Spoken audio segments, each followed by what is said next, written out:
there's a lot of scammers around. Oh, it's just been rampant lately. I don't understand it. Like, seriously, people work for a living, would you? Hello and welcome to another episode of Ranga Chow. G'day, guys. How you going? Here's something to talk about. Scammers from phone companies. I am now receiving and phone the people that buy into them. Sorry. I'm now receiving phone calls from mobile numbers, from landline numbers and everything. You answer and they go, "Oh, hello, I'm ringing you from whatever the phone company is, and your bill is overdue." I'm like, my bill is overdue? That's very odd considering it's a direct debit. But anyway, people get sucked in by this stuff, and I can't believe in this day and age, with everything we know about scammers, that you can have a call centre in another country ringing you and actually make you pay something that you're not aware of. Who gets sucked into that? And there's so many red flags for it too. Like, I'm currently experiencing exactly that. I get an automated message, I get a mobile phone number calls me that I don't know. If you answer it, it has an automated message saying, "Your home phone and internet are overdue and will be cut off in the next 30 minutes unless..." Now, I haven't listened any further than that because I know the spiel. They're going to say unless you pay us right now. One, internet's not in my name, it's in my wife's name. Two, like you, it's direct debited, so I'm fairly confident it's paid for. Three, mobile numbers don't ring me from, you know, my provider. They have fixed land that they call from. It's usually your 1-800 number. And they never leave a message either. If you let it go, they never leave it. And I've rung one of these mobile numbers back, and it's like, the number you are calling is disconnected. I'm like, well, how can that be? It just rang. Right. I tried that yesterday too. I tried to ring it back because obviously going for new jobs at the moment, I'm calling back missed calls. No, it's disconnected. I actually know someone who, when they were travelling overseas, they were approached by a guy who was selling supposedly holiday prize tickets, and you give them your details, your phone number and your address and all that sort of stuff in Australia. When they got back to Australia, about 6 weeks later, they were hit with an email saying, "Oh, you've won $500,000. And they've gone, "Oh wow, remember that holiday overseas? We won $500,000 in the draw on that." Wasn't just $500,000 though, was it? Like €500,000. Oh, it's fantastic, big money. That's like $1 million Australian. All you have to do is pay the tax on it, which was like $9 grand.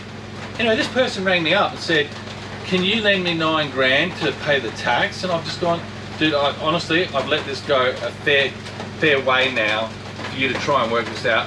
I thought you'd jerry as to what's going on, but I got news for you. You haven't won shit." And sure enough, just another scam. And they're like, "Oh no, I thought I'd won so much money." I can't fathom how people get drawn into that. Like, what kind of prize do you have to pay to collect?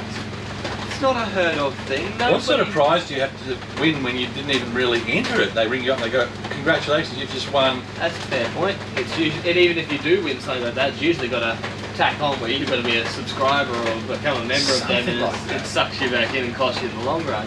No. But just madness. Like, even what kind of a provider of any service to you rings you up and threatens you? Like, "We're going to disconnect you in the next 30 minutes unless you pay us." They usually say, "Hey, what's going on? We realise you're really far behind on your bill, and is there anything we can help you with? Because we want to get all of your money." Well, the other ones, the catfish ones are really good. Like, they get a lot of people.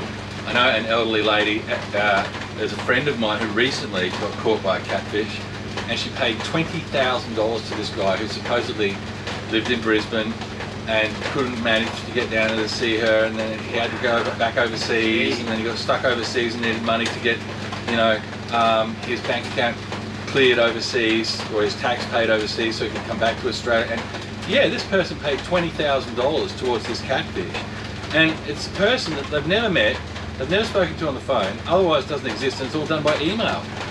What the freaking hell, right? How can you put that much faith into an email address? Give me the 20 grand. I'll be nicer to you than the catfish. I was just thinking that, like, I do asbestos removal for a living. It's an awful job. I can lie to people all day, every day, and take 20... How do you sleep at night doing that? And it's usually the little old ladies or the, the destitute people that they're getting. Yeah, people over 65, I think, are normally the ones that get suckered into it. Old ladies and old men who are very trusting and lonely or desperate. You know, people that are hard up on their luck, and they might only be in their 20s and 30s, but they're short of $1, and this will save them. This will be their saving grace. So they go, yes, okay. Or I reckon loneliness is a big thing, though. Yeah, look, it's a shame for those people. I wish them the best, and I hope that they don't get scammed. But come on, guys, open your eyes. Make sure you're looking out for the really obvious signs. If you have somebody who's contacted you from the blue, saying that they want to start dating you or be your friend or whatever, and you are lonely and feeling a bit susceptible, don't be suckered in by it, because you're just going to end up losing money and getting heartbroken at the same time. And on a very real topic, the internet is not the place to be making connections. As people, it is actually a chemical reaction that when you and I are face to face, even if we're on a Zoom meeting or something and I can look into your eyes on that computer, your brain does not recognize it the same. I need to be here in your presence to get the actual reward of... Ooh, I'm getting butterflies just looking at you. I just want to reach out and touch this Ranga. I meant Chow. I'm getting butterflies just looking at you, Chow. Oh, stop it. But anyway. It's a real thing, like, get off the internet, guys, apart from watching our channel, of course. Get out there and make some real connections. When Don't he says worry it's about the scammers. When Chow says it's a real thing, he means the butterflies between us. Oh, he's so cute. Just giving it all away. Anyway, that just about wraps it up for today. I think we've rambled on for long enough about the cruelties of the world, and we have. Make sure you're being safe, looking out for yourself. Don't waste money. Don't forget to subscribe. We need subscribers, guys. You got to keep, so we can keep on going with new material. And by the way, please leave a comment or ask us to talk about a specific challenge. A challenge, a certain topic, whatever you want to do. Yeah, if you want to get childish, let's call it a dare. And also make sure you visit our Patreon page as well, and find another way to possibly support us as well. And if you enjoy what we do, if you want to get involved in our little cult following, be sure to keep an eye out this week. We're going to have merch going up on our website, on all of our socials. You'll be able to get links to our new merchandise, so keep an eye out for that, guys. Support us, hit the links, do what you got to do to keep us rolling. We really appreciate it. Cheers. Cheers. Thanks, guys. You think we harped on enough about how much we appreciate it? Like, I do appreciate it, so... I love it. Mate, they are what make us.